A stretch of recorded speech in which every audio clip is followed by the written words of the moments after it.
Hello everyone, আমি রেমা আর আমার নতুন একটি ব্লগে তোমাদের অনেক অনেক ওয়েলকাম।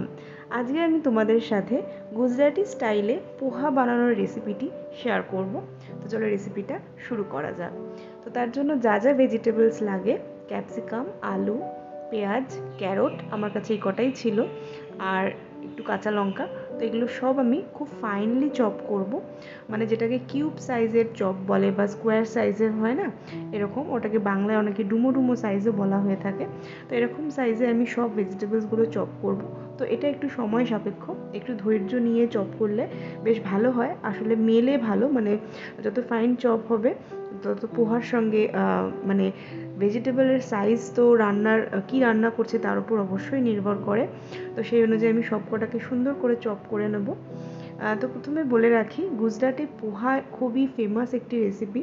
হয়তো অনেকেই ধোকলা, খামান এগুলো সম্পর্কে জানে, কিন্তু আমি গুজরাটে আসার পর দেখেছি যে এখানের মানুষজন ব্রেকফাস্টে, ম্যাক্সিমাম মানুষ ব্রেকফাস্টে বাড়িতে পোহা এবং তার সঙ্গে চা, যেহেতু এখানে দুধ খুব ফেমাস, দুধ চা পোহা এই রেসিপিটা মানে এই খাবারটা মানে প্রায়ই খেয়ে থাকে ব্রেকফাস্টে। বা কখনো এরা যখন কখনো কোনো জায়গায় জার্নি করে তখন এরা না বাড়িতে বানানো খাবার প্রচুর, বা দোকানেও এরকম টাইপের, চায়ের দোকানে আমাদের ওখানে যেমন বিস্কুট পাওয়া যায়, বিভিন্ন কুকিজ এখানেও পাওয়া যায়, কিন্তু তার সাথে কিন্তু পোহাও পাওয়া যায়। এখানে একটা ফেমাস চায়ের দোকান আছে যেখানে পোহাটা খুব সুন্দর বানায় এবং তার সঙ্গে চা। আমরাও অনেকবার খেয়েছি। তো যাই হোক, তো এই গুজরাটে এসে পোহা আগে আমাদের খাওয়া হতো ঠিকই, কিন্তু এখানে খাওয়াটা বেশি এখনো হয়। তো বাড়িতে বানানোরই আমি চেষ্টা করি। এখানে পোহা আমি 2 কাপের মতো নিয়ে ভালো করে ধুয়ে দুবার ওয়াশ করেছি। তারপর আমি জলটা ভালো করে ঝরিয়ে এরকম করে ছড়িয়ে রাখবো, কারণ এই পোহার এই জায়গায় যদি পোহা একটু নরম হয়ে গলে যায় না, তাহলেই সব রেসিপিটা, পুরো রেসিপিটাই মাটি হয়ে যাবে। তো এখানে তেলের মধ্যে আমি একটুখানি গোটা গরম মশলা, শুকনো লঙ্কা ফোড়ন দিয়েছি, আর একটু সর্ষে ফোড়ন দিলাম। অনেকে মেথি ফোড়নও দিয়ে থাকে।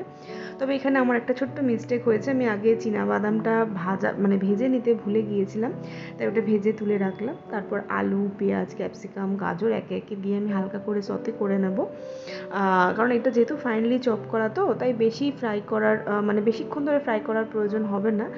এখানে পেঁয়াজটা আমি হাফ দিলাম, হাফটা আমি গার্নিশের সময় ইউজ করব। তবে গার্নিশটা ডেকোরেশনের জন্য না, এখানে ওপরে এরকম পেঁয়াজ ছড়িয়ে থাকে, তার জন্য আমি অর্ধেক পেঁয়াজটা রেখে দিলাম। তো এখানে একটু ফ্রাই হওয়ার পরে আমি নুন আর একটুখানি হলুদ অ্যাড করলাম। এখানে অনেকে অনেক সময় লঙ্কার গুঁড়ো একটু অ্যাড করে থাকে, কিন্তু যেহেতু আমার মেয়ে খাবে তার জন্য আমি এখানে লঙ্কার গুঁড়োটা স্কিপ করেছি। এখানে একটুখানি কিশমিশ আমি অ্যাড করেছি, এটা সবাই অ্যাড করে না। আর চিনিটা একদম সামান্য পরিমাণে, যাতে মশলাটার মধ্যে একটা হালকা একটা সবটা মেলে ভালো, তার জন্য, এমন না যে খুব মিষ্টি হবে। তারপর বাদামটা অ্যাড করে এবার আমি পোহাটা অ্যাড করছি। দেখতেই পাচ্ছ কি সুন্দর ঝরঝরে হয়ে গেছে, আবার সফট হয়ে গেছে। মানে এটা একদম সেই কাদা কাদা ভেঙে গেছে তা না, খুব সুন্দর একদম ঝরঝরে ঝুরঝুরে হয়ে থাকবে। ওই ধোয়ার কাছেই মেন আর কি। তো তারপর আমার হয়ে যাওয়ার পরে বেশিক্ষণ একদমই লাগে না, ঢাকা দিয়ে রেখে দেবো। আমি 7-8 মিনিট পরে সার্ভ করবে, তাহলে পোহাটা খুব সুন্দর সফট হয় আর খেতেও খুব টেস্টি হয়।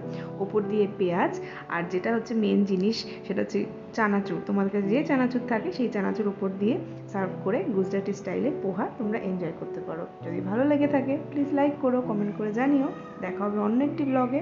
সবাই খুব ভালো থাকবেন। Thank you for watching.